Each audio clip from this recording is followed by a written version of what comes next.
Le pervers narcissique, c'est quoi? En quoi est-ce différent de la personne qui a le trouble de la personnalité narcissique? S'il était temps d'arrêter de jouer selon ses règles à lui, le pervers narcissique que tu connais ne te libérera jamais.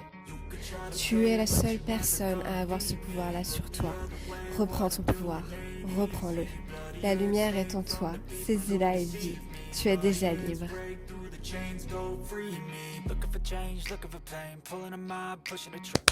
Yes! Welcome back mes belles lumières et bon retour sur cette chaîne, sur la chaîne Les Enfants de la Lumière. La chaîne qui s'adresse à tous les adultes qui ont été enfants, les proies de parents pervers narcissiques ou de parents, disons, toxiques avec des comportements type abus de confiance, abus de pouvoir, abus sexuel, emprise psychologique. Si tu as vécu ce genre d'enfance, eh bien, n'hésite pas à t'abonner, à cliquer et peut-être mettre un petit pouce j'aime si la vidéo te plaît ou aller voir mes autres vidéos. Aujourd'hui, dans cette vidéo, je vais te présenter de manière générale ce qu'est le pervers narcissique. Mais avant de commencer, ma belle lumière, je vais t'inviter à prendre ta boîte à rêves. La boîte à rêves, c'est un petit outil que je t'invite vraiment à avoir chez toi. Tu choisis une boîte de ton choix. Le but, c'est tout simplement de prendre ton meilleur stylo et ton meilleur papier ou ton bloc-notes sur ton iPad, sur ton ordi, sur ton téléphone, ça m'est égal, et de noter ton rêve d'aujourd'hui ou ton deuxième ou troisième rêve, tu peux en avoir autant que tu veux aujourd'hui, et de les mettre dans ta boîte à rêves. Tout simplement, ça permettra de conscientiser ce qui te fait rêver, surtout si tu as été enfant de pervers narcissique et donc on t'a forcément empêché de rêver et de réaliser des choses extraordinaires, puisque l'une des capacités du pervers narcissique, c'est de nous voler notre potentiel, et on en reparlera. Là, tu as sans doute oublié ce que c'est que de pouvoir faire des choses pour toi et de pouvoir faire des choses qui te font plaisir. Alors je t'invite vraiment à faire cette petite boîte à rêves. Moi, ça marche, et depuis que j'ai commencé à faire ma boîte à rêves, bizarrement, j'ai commencé à mettre en place certaines actions qui étaient écrites sur mes rêves. Alors c'est parti. Alors, qu'est-ce que la perversion narcissique et en quoi est-ce différent du trouble de la personnalité narcissique? Je vous ai expliqué dans la vidéo précédente qu'est-ce qu'était le trait narcissique, qu'on pouvait tout simplement avoir un trait de narcissisme un peu excessif ou dans ce genre de moment, on ne prend pas forcément en compte les besoins de notre entourage et on est trop tourné sur nous-mêmes, ça peut arriver. Mais il y a aussi le bon narcissisme, c'est celui qui te fait t'aimer toi quand tu te regardes dans le miroir, c'est celui qui fait que tu es capable aussi de travailler sur toi, d'accepter tes défauts, d'accepter les moments où tu as été moins bon dans ta vie, d'accepter les erreurs que tu as faites. C'est aussi ce bon narcissisme qui permet de te construire toi, dans ta psyché. En psychanalyse, on parle notamment du stade miroir chez l'enfant. Je vous invite à aller voir si le sujet vous intéresse. Les parents connaissent ce phénomène. On a tous du narcissisme en nous et heureusement qu'on est capable de se regarder dans un miroir, de savoir qui l'on est, de savoir comment on est, quel est le regard que portent les autres sur nous, comment on s'accepte ou pas dans ce regard, si on s'estime ou pas. Heureusement, il ne faut pas négliger que le narcissisme, c'est pas quelque chose de négatif et c'est très important, c'est essentiel même. C'est pour ça que je voulais absolument en parler dans la vidéo précédente.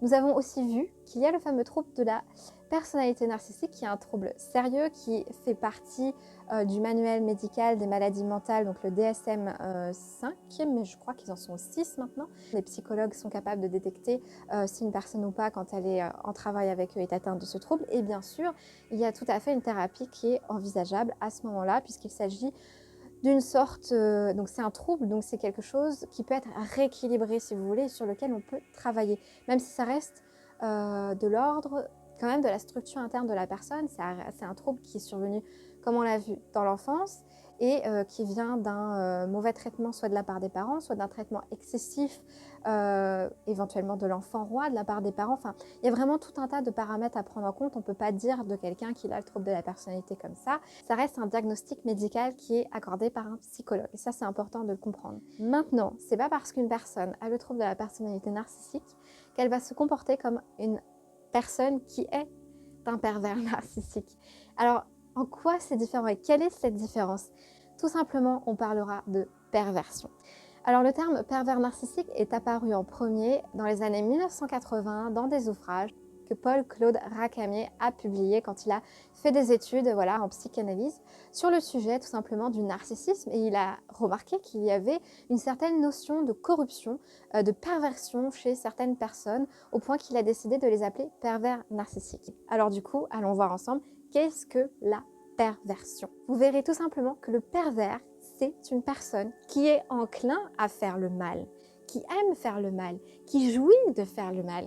Et d'ailleurs, le pervers narcissique, il a un mécanisme qu'il utilise très souvent qui s'appelle la joie malsaine, qui en allemand s'appelle la Schadenfreude. C'est vrai que quand on entend beaucoup parler du pervers narcissique, les gens ne comprennent pas ce que c'est. Et si on va regarder la définition du terme pervers, on verra aussi que c'est quelqu'un qui est dépourvu de sentiments et de sens moral. Je vous assure que c'est exactement ça. Ces gens-là n'ont absolument aucun sens moral. C'est impressionnant de voir ça. C'est tellement impressionnant que c'est normal qu'il y ait des gens qui n'y croient pas à cette histoire de perversion narcissique. C'est normal parce qu'à part le vivre, on ne peut pas en fait l'expliquer tellement c'est précis, mais dans le subtil. Et on va aller voir ce subtil-là. Pour en finir avec la perversion, le terme pervers, le mot perversion, lui, pareil, si vous allez voir dans un dictionnaire, l'action de corrompre, de faire changer quelque chose en mal. Je vais vous donner un exemple concret. Un parent pervers narcissique, et il faut savoir que souvent les parents pervers narcissiques sont des abuseurs sexuels, très très souvent, et si ce n'est pas de l'inceste, ils auront des actes incestuels. On verra ça plus tard.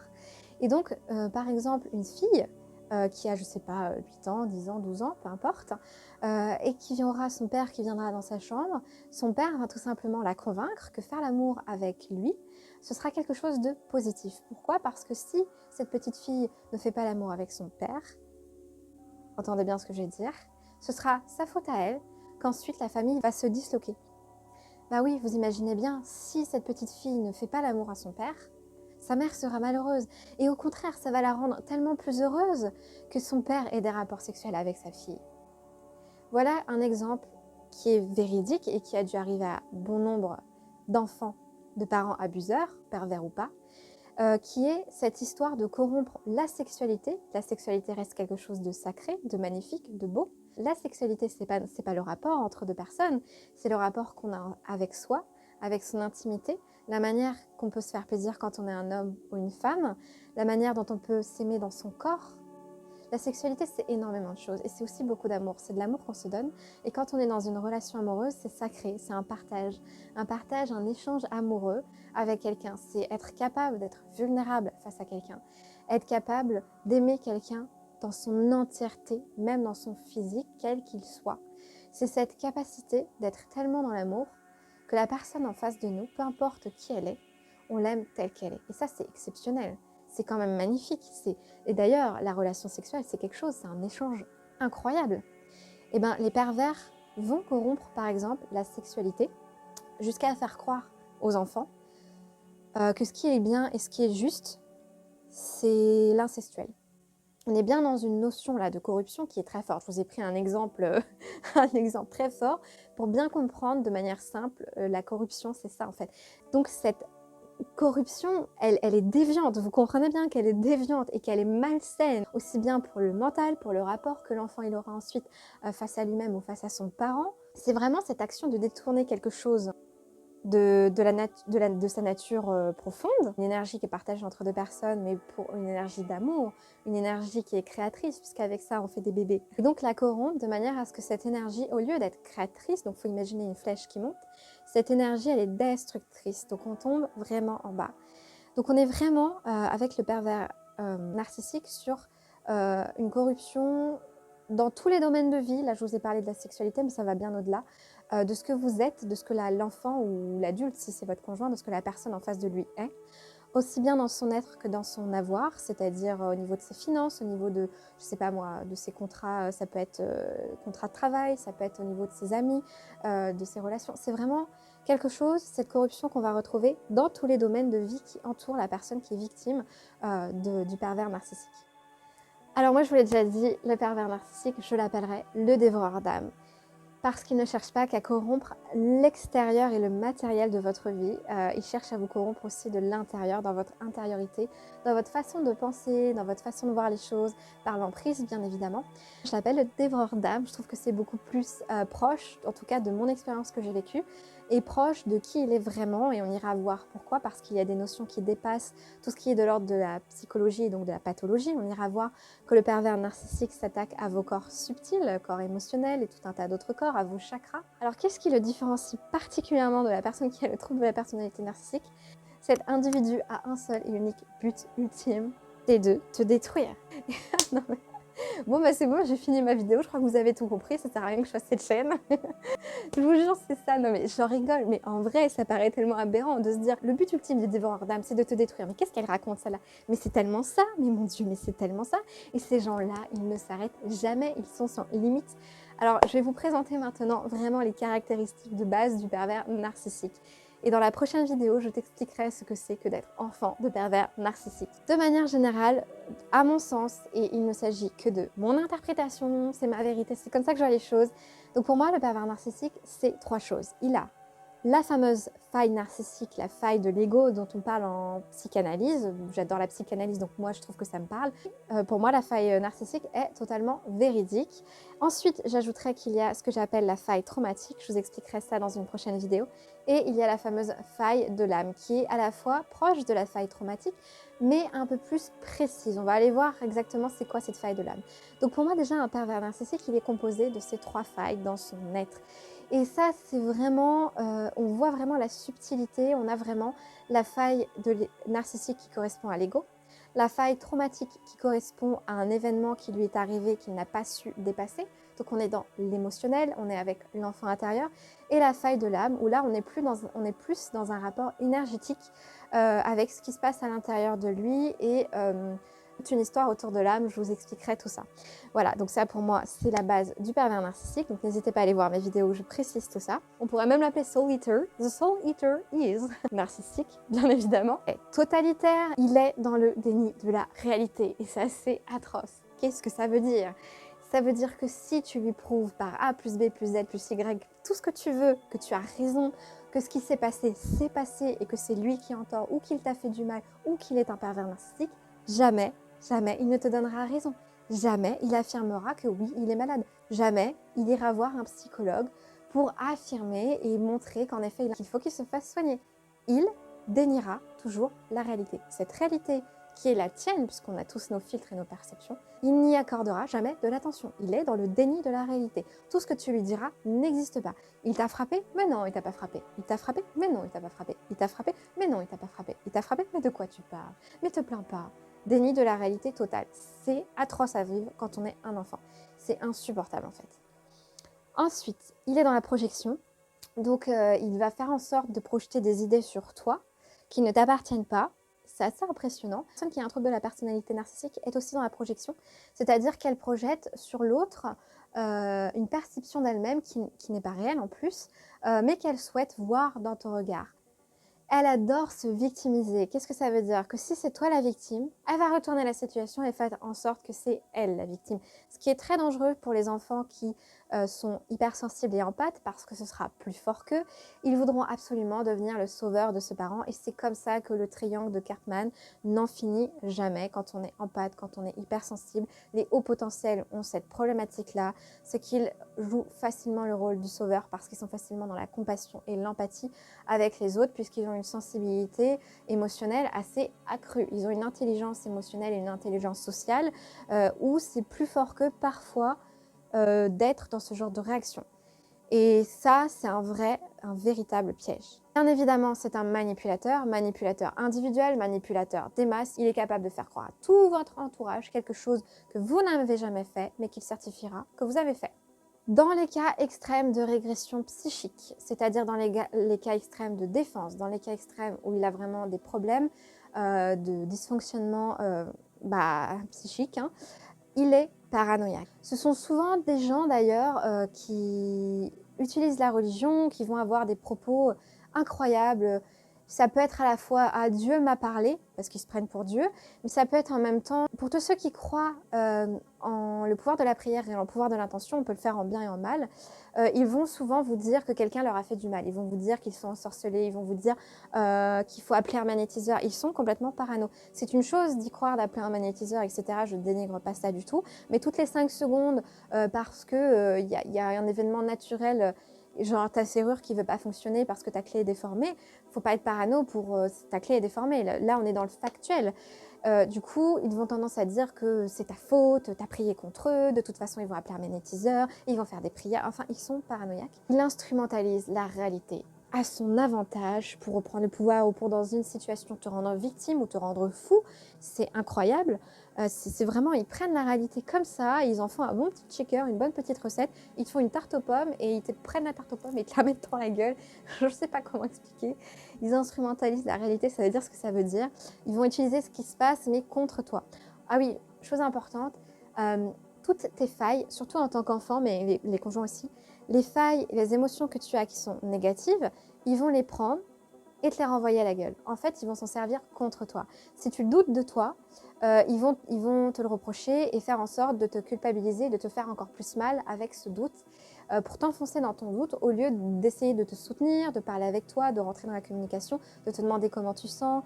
Ils ne vont pas prendre en compte tes émotions. Ils sont en permanence dans le dénigrement, dans la mésestime de toi, de tes besoins. Tes besoins n'existent pas, surtout quand tu es un enfant. Tes besoins n'existent pas, tes demandes n'existent pas. Même pour manger et boire, c'est compliqué quand on est leur enfant et quand on est en bas âge, si le parent qui est sain est absent de la maison. C'est très compliqué. En fait, ils ne prennent pas soin de leurs enfants, ils brutalisent leurs enfants. Ils peuvent, souvent ce sont des parents qui vont secouer les enfants comme ça, mais qu'est-ce que tu dis, nanana. Ils peuvent péter le bras, ça c'est très revenu, là c'est un témoignage, hein, ils peuvent péter le bras dans la barrière du lit, frapper l'enfant et il tombe par terre et il s'ouvre le crâne. Enfin, vraiment, ce sont des gens très violents. Ils supportent pas en fait, ils supportent pas des enfants.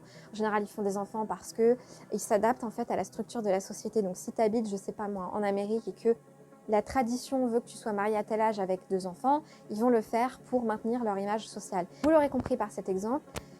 Ils utilisent ce que la société attend de nous, enfin, parce qu'on croit que dans la société, pour être quelqu'un de bien, donc ce sont des croyances, il faut avoir tel métier, tel poste, tel chiffre d'argent sur son compte bancaire, tel type de maison, nanana, combien d'enfants et un chien et des chats et des vacances et gna. Si on est dans cette façon de penser, parce que c'est ça qui nous fait croire qu'on a réussi, ils vont utiliser cette image de la réussite sociale pour se l'imprégner et faire croire aux gens qu'ils rencontrent, c'est souvent ce qu'ils donnent quand ils ont des conjoints, que c'est cette image qu'ils représentent et qu'ils sont.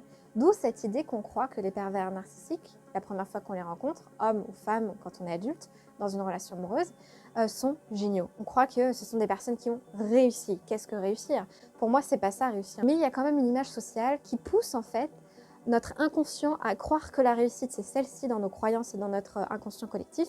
Et du coup, quand le pervers, il nous montre ses charmes et il développe ces charmes-là, on ira nous aussi croire qu'il a réussi et qu'il est quelqu'un de merveilleux. Alors que c'est une image qu'il donne en apparence, mais derrière, il n'y a rien de tout ça. Il se croit grandiose et il a des idées de toute puissance en permanence. Qu'est-ce que ça veut dire exactement? En fait, il se prend pour Dieu tout le temps. Donc, imaginez un enfant qui grandit avec un parent qui se croit Dieu. Non mais le parent quoi, non mais je vous jure, c'est hyper dangereux pour le gamin en fait. Donc clairement, c'est compliqué parce que l'enfant ne peut pas avoir sa place, il ne peut pas parler, bouger ou agir comme il l'entend, c'est le parent qui décide. C'est le parent qui décide ce qu'il porte, c'est le parent qui décide quand il ouvre sa mouille, c'est le parent qui décide quand il chie, quand il boit, quand il mange. C'est très compliqué quand même, parce qu'un enfant, c'est pas ça. Un enfant, c'est le contraire, il a des besoins, et si un jour, au lieu de manger à midi, il mange à 11 h et il s'endort à table, il faut le faire la sieste, tu vas pas donner des baffes à ton gamin pour lui dire tu finis ton assiette. Le pervers narcissique est capable de faire ça. Donc il faut vraiment comprendre le danger qu'il y a de laisser ses enfants à une personne perverse narcissique. Cette chaîne vidéo, elle est aussi là pour alerter les parents qui sont mariés ou en divorce ou divorcés à un ou plusieurs parents narcissiques et qui n'arrivent pas à avoir la garde de leurs enfants car, et oui, comme le pervers narcissique est un manipuleur, il se met souvent par les beaux discours, par les mots, la justice dans sa poche, par plein de techniques et de mécanismes que nous verrons ensemble. Il est très doué parce qu'il ne fonctionne pas sur l'émotionnel. Donc, qu'est-ce que ça veut dire? Ça veut dire qu'il est tout le temps dans l'analyse et le fait. On verra ça ensemble plus loin. Il est tout le temps dans le factuel. Donc, il est capable de démontrer devant des policiers, devant des juges, devant des instances, que vous avez fait ça, vous avez fait ça, vous avez fait ça, vous avez fait ça, pour vous mettre en défaut. Vous êtes dans l'émotion, donc vous allez réagir, être en colère, pleurer, vous sentir coupable, etc. Et quand vous voudrez vous défendre et dire devant tout le monde que lui aussi, il vous a fait du mal, vous n'y arriverez pas. Ou alors ça passera moins bien parce que comme il est factuel et dans l'analyse, il garde quelque part son sang-froid et vous passez pour la personne qui perd son sang-froid et qui est dans l'émotion. Sauf qu'être dans l'émotionnel, c'est être humain. Et être humain, c'est ressentir. Lui, il ressentira jamais ce genre de choses. Ce que vous ressentez, le fait de vous sentir coupable, d'avoir fait des choses peut-être dénigrantes ou pas terribles. Il va vous les jeter en pleine figure et il va vous culpabiliser. C'est nécessaire chez lui qu'il soit en permanence au centre de l'attention et admiré. Encore une fois, quand on naît son enfant, c'est compliqué parce que si vous avez des spectacles, si vous êtes sur scène, si vous réussissez dans votre carrière, ce sera jamais grâce à vous, ce sera toujours grâce à lui. Ou alors il va faire en sorte que cet instant de gloire, il vous le vole en fait, pour que vous n'existiez plus, parce que c'est lui et toujours lui. C'est très déstabilisant parce qu'il fait ça. Et en même temps, le pervers narcissique, quand vous êtes en public et qu'il y a des gens autour, comme il se fait passer pour le charmeur, la parfaite maman, le parfait papa, il va mentir devant les gens et dire des choses qu'il ne pense pas et faire des éloges de vous. Par exemple, « Ah, je suis très fière de toi !» Mais son non-verbal, vous le voyez, le non-verbal. Donc, je dois ajouter qu'il joue énormément sur le verbal et le non-verbal. Il va avoir un verbal qui est à l'opposé de son non-verbal. Par exemple, c'est ce que je vous disais avec la joie malsaine. La joie malsaine, il va vous dire qu'il est désolé si vous avez perdu un job. Mais il va vous le dire comme ça. « Oh, je suis désolée, tu as perdu ton job. Oh, quel dommage. » Mais il va sourire. Et toi, tu comprends pas.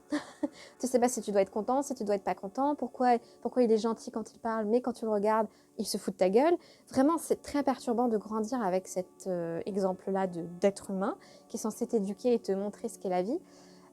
Donc, il a un non-verbal et un verbal qui sont totalement contraires et paradoxal. D'ailleurs, le pervers narcissique est paradoxal, puisqu'à l'extérieur, il donne l'image de la perfection et qu'à l'intérieur, c'est un vrai bourreau. C'est un vrai fou aussi.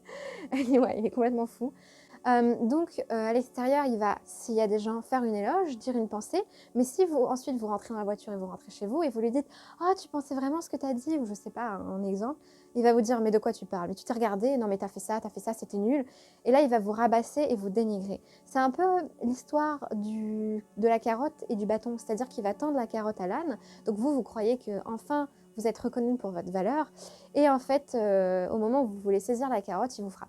Et le pervers narcissique joue vraiment continuellement de ça, que ce soit physique ou que ce soit dans l'emprise psychologique. Il maintient donc une image de perfection à l'extérieur aux yeux de tous, mais il a une image du vrai petit démon à l'intérieur, c'est un vrai diable. Il fait beaucoup de mal, il dénigre, il méprise, il vous culpabilise, et, il peut harceler aussi. Il utilise la loi du silence, je vous reparlerai de ça, c'est terrible. Il aura des actes où malsains, des paroles blessantes exprès. En fait, il faut vraiment comprendre que le pervers narcissique, il joue sur l'intention. C'est son intention qui est la plus violente. C'est pas forcément toujours le fait qu'il fasse quelque chose, mais c'est la puissance intentionnelle qu'il met dans ses agissements qui fait mal aussi. Parce qu'avoir un parent qui vous balance ce genre de phrase à quel point vous êtes nul, avec un regard où il vous méprise, avec une envie de se venger sur vous parce que vous avez réussi quelque chose, c'est destructeur pour un enfant. Et une chose que je n'ai pas dit, tout ce que je vous dis là, tout ce que je vous présente, ce sont des mécanismes qui sont quotidiens, récurrents et répétés. Il faut absolument comprendre. J'aime pas dire il faut, mais là je le dis. Chez le pervers narcissique, tout ce qu'il fait, c'est pas une fois. C'est pas ta copine qui est jalouse et qui dit ah ouais bah je peux faire mieux ou ah ouais t'étais pas très douée alors qu'en fait elle t'a envié. C'est pas ça. On est sur un parent qui le fait à plusieurs reprises dans la journée. Et dès le moment où vous ouvrez les yeux, dès que vous sortez de votre lit, dès que vous rentrez, dès que vous êtes à côté de lui, c'est en permanence et ça ne s'arrête jamais. Les seuls moments qu'on a de tranquillité quand on est enfant, c'est quand le ou la perverse narcissique n'est pas là. C'est quand le parent n'est pas là. Vous imaginez un peu les conséquences? Vous imaginez la violence que vit l'enfant? L'enfant se sent en sécurité quand son parent n'est pas là. Quoi dire de plus? Et la réalité, c'est que les moments où on est bien avec nous-mêmes, c'est quand on n'est pas en présence de cette personne. Il n'y a pas d'éducation. Il n'y a pas d'éducation par les parents pervers narcissiques. Ils n'éduquent pas leurs enfants. Ils n'apprennent rien à leurs enfants.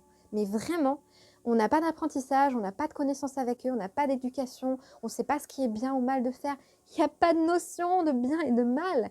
Si un enfant, il a 2 parents pervers narcissiques, mais le bordel pour savoir ce qui est bien et ce qui n'est pas bien. Un enfant de parents pervers narcissique devra toujours se justifier. Il met la table, il l'a mise trop tôt, il faut se justifier. Il n'a pas mis la table parce qu'hier il s'est fait engueuler parce qu'il l'a mise trop tôt, il faut se justifier. Et c'est mal, et t'avais qu'à le faire, et tu le savais, et gna gna gna, pour des broutilles. Et l'emprise, elle est violente parce qu'elle est toxique, parce qu'elle est tout le temps, sur tous les détails du monde. Chaque geste qu'on fait est observé, calculé, méprisé, dénigré par le pervers narcissique, même quand vous croyez bien faire. Ça peut être un cadeau que vous avez fait à votre parent, il vous le reprochera. Ou il le donnera à quelqu'un en disant que c'est de la merde. Ce qui est aussi très difficile à comprendre, c'est qu'en fait, le pervers narcissique ne s'intéresse pas à ses enfants. Il ne s'intéresse pas à leur personnalité, à leur bien-être, à leurs besoins. Donc, il faut vous imaginer que le triangle de Maslow n'est pas respecté. Les besoins physiologiques ne sont pas respectés, etc. etc. Donc, c'est très dur d'arriver en haut du triangle quand on est élevé par ce genre de parents. Il vous traite comme un objet aussi, ce parent-là, le parent pervers narcissique traite comme un objet.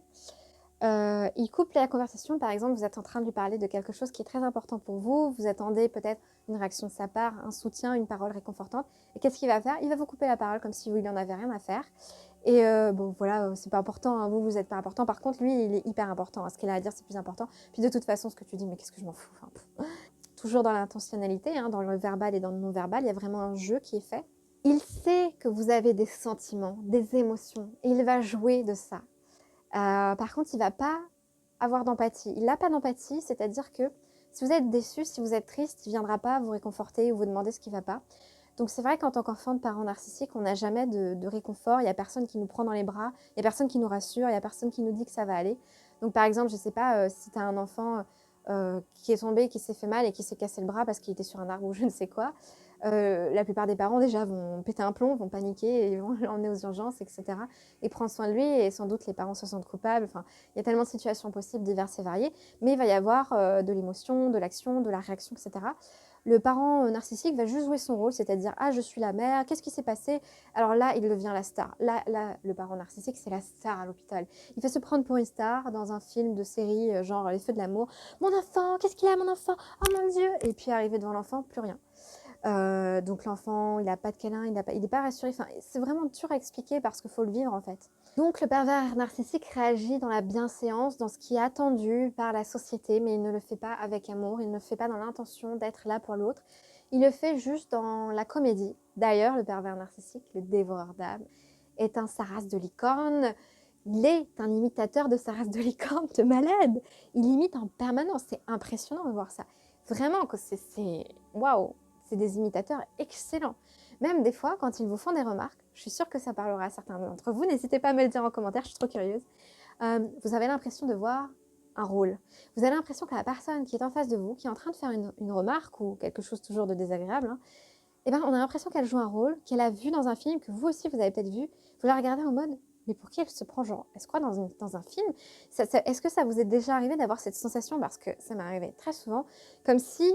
Parce que la réalité, c'est qu'ils n'ont pas de personnalité. Et du coup, ils sont en permanence dans la copie. Ils copient les gens. Et pour finir, ils donnent des ordres, ils dominent, ils manipulent, ils vous mettent sous emprise, ils vous mettent la pression en permanence. Ils n'ont jamais tort. Ils ne s'excusent jamais. Hein. Ils ne viennent jamais demander pardon. Imaginez la violence pour un enfant. Et aussi dans l'éducation, hein, ce que ça donne. Hein. D'ailleurs, ils les infantilisent énormément, c'est-à-dire que peu importe l'âge que vous avez, hein, que vous soyez un enfant ou encore un adulte, c'est un peu l'histoire de ce qui s'est passé au gouvernement avec le Covid, où il y a eu beaucoup d'infantilisation. Ils déresponsabilisent les gens. Qu'est-ce que ça veut dire, déresponsabilité? Par exemple, c'est vous dire quand vous êtes malade, n'allez pas chez le médecin.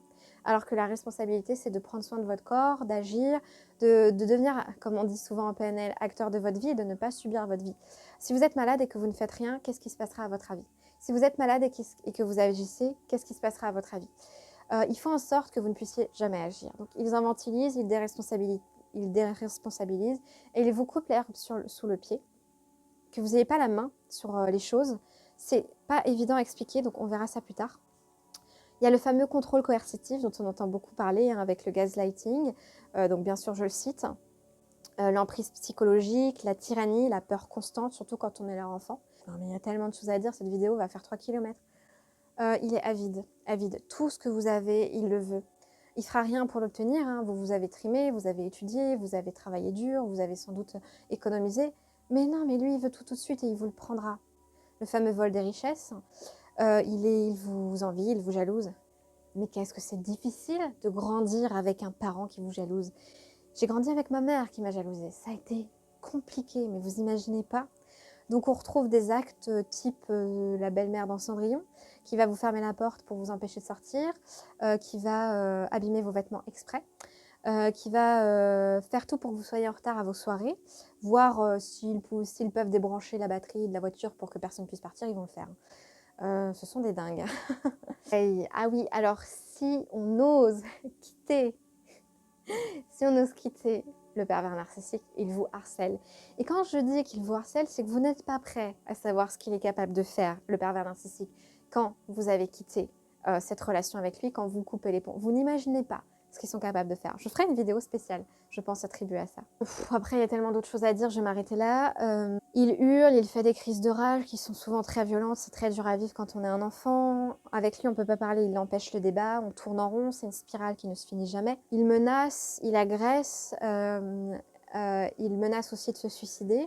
Ça, ma mère, elle a passé son temps à faire ça. Et quand vous êtes sous emprise, quand vous êtes vraiment soumis, vous n'arrivez plus à prendre de décision. C'est-à-dire que vous allez, à chaque fois que vous voudrez prendre une décision, aussi facile soit-elle, vous direz « Non, attends, si je prends cette décision, oui, mais il va réagir comme ça. Si je fais pas ça, il va réagir comme ça. Si je fais ça, il va réagir comme ça. Donc peut-être si je fais ça, il va réagir comme ça. Attends, là, si je fais ça… » Et vous devenez complètement dingue parce que clairement, là, il est rentré dans votre tête. Et d'ailleurs, l'emprise, elle se voit à ce moment-là. En fait, quand vous ne pouvez plus réfléchir pour vous, quand toutes les décisions que vous prenez et tout ce qui a un rapport à vous ne devient plus un rapport à vous, mais devient essentiellement un rapport à l'autre, quand tout ce que vous allez faire, tous les gestes, les pensées que vous aurez, vous ne les ferez plus pour vous, mais vous les ferez par rapport à lui, et que vous n'agirez plus, vous ne prendrez plus jamais de décision sans vous demander d'abord ce qui va se passer par rapport à lui, là, vous êtes complètement sous emprise. Et c'est terrible de sortir de ça, c'est long, c'est dur, c'est éprouvant, mais on s'en sort. Bonne nouvelle. Si tu as aimé cette vidéo, ce n'était qu'un aperçu. Cette vidéo est une vidéo générale où je présente les caractéristiques du dévoreur d'âme. Bien évidemment, je vais faire de multiples vidéos où je vais parler plus en détail de certains mécanismes qu'il utilise pour dominer ou pour mettre sous emprise l'autre. Je vais aussi vous présenter tous les profils de personnalité qui composent le pervers narcissique. Je vais vous présenter des outils pour prendre de la distance avec ce genre de personnes. Je vais vous présenter des outils pour apprendre à mieux vous connaître vous et surtout je vais parler et témoigner en tant qu'enfant dans des situations qui me sont vraiment arrivées et aussi je vais vous expliquer davantage certains petits phénomènes. Peut-être que ça vous parlera et que ça vous permettra à vous en tant qu'adulte de vous dire « Ah oui, j'ai vécu ça, ok, j'ai vécu ça, d'accord, j'accepte et aujourd'hui je sais qu'aujourd'hui je ne me laisserai plus avoir et qu'aujourd'hui si ça devait arriver ce serait non. » Je te rappelle que tu es ici pour toi et je te dis à bientôt, plein de bisous d'amour et de lumière.